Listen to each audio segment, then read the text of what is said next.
All right, today I'm gonna show you guys how to complete single replacement reactions.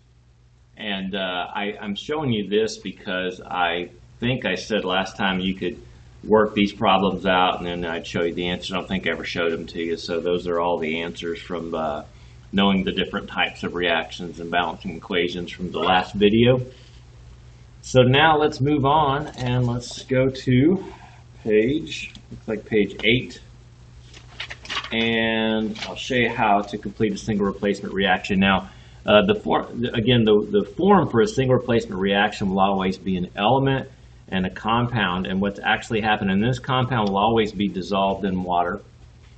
And so if you take, for instance, some metal and throw it into an ionic compound in water, if this metal is more reactive than this metal, it'll knock it out of the way and take its place. And so it's kicking that metal out in this case. And so the question is, how are you going to know if that metal, the one by itself, is more reactive than the metal it's trying to replace? And I also should say that if the first element is not a metal, if it is a non-metal, it'll kick the non-metal out, which the second element there would be a non-metal. And we'll know that for the exact same reason. So let me show you how you're going to know whether this element is more reactive than the one it's trying to kick out. This is called the activity series of metals. The most active reactive metals are at the top. They can knock the ones below them out of the way and combine with the non-metal that they're combined with.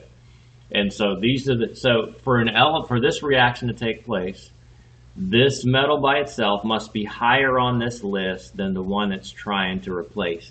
If so, it'll knock it out of the way and replace it. And one thing you should notice also in this list is, notice at the bottom, these are the least reactive, and they're the ones that we make jewelry out of because they don't react with anything. Gold, platinum, silver, copper, so forth. So let me again show you how to complete these and how to figure out whether or not this reaction is going to occur. And so we got magnesium, and then we got nickel chloride. So this is a metal, it's going to replace then the metal. And again, if you don't know that that's a metal, you look them up on the periodic table. If they're on the left side of the zigzag line, these are metals. And that again is a non-metal. The second element in the ionic compound would be a non-metal. So you find magnesium. There's manganese. Where's magnesium? There it is. Magnesium and nickel.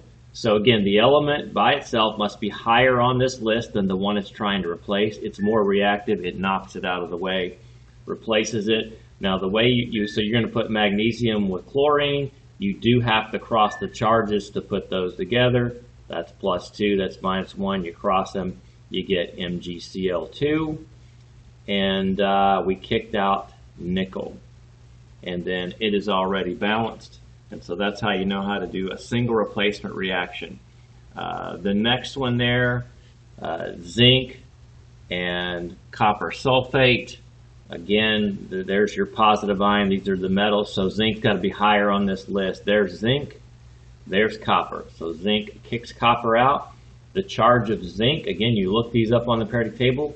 It is a transition metal that is always 2, and so its charge is 2. Sulfate's charge is 2. So when you put them together, they cancel out, so you get ZnSO4, and then we've kicked out copper, and it's balanced now. Same thing, doesn't matter that they listed the compound before the metal, still the same thing. This is a metal. Hydrogen is acting like a metal. Notice it's on this list here because it is in column 1 when you're doing these reactions. So again, for this reaction to occur, lead has to be higher than hydrogen, and it is just slightly higher than hydrogen, so the reaction occurs. Now, charge of lead, sometimes we need to give you a little more information there. If I was giving you this on a test or something, I'd have to tell you the charge because it could be +2 or +4.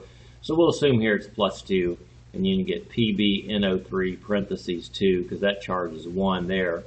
And you kicked out hydrogen, but it's diatomic. So you don't put just H. It's a Brinkhoff element, so it'd be H2. It does need to be balanced. Just put a 2 there in front of that. You've got the whole thing balanced. So metals replace metals. Non-metals will replace non-metals.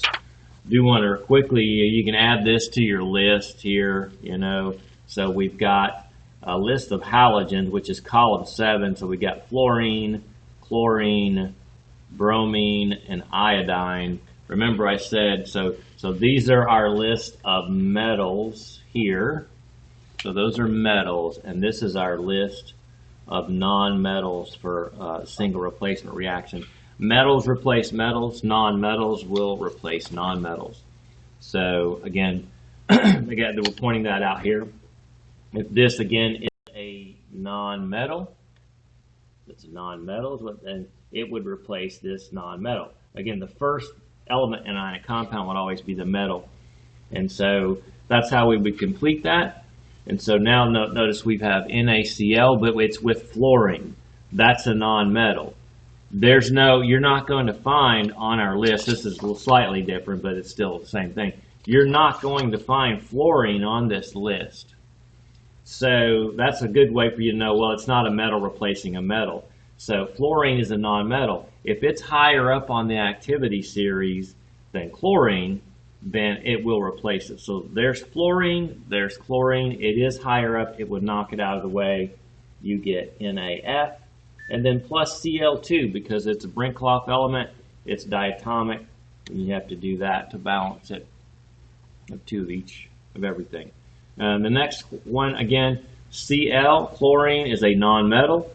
Again, if you were looking for it on the periodic table, it's on the far right of the periodic table. It's a non-metal. So chlorine is not going to replace potassium. Notice you will not find chlorine in this list anywhere.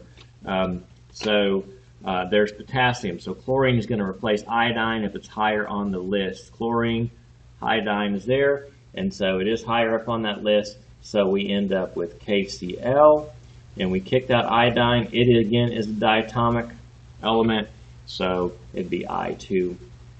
The question is, what do you do though? We didn't do one that didn't work.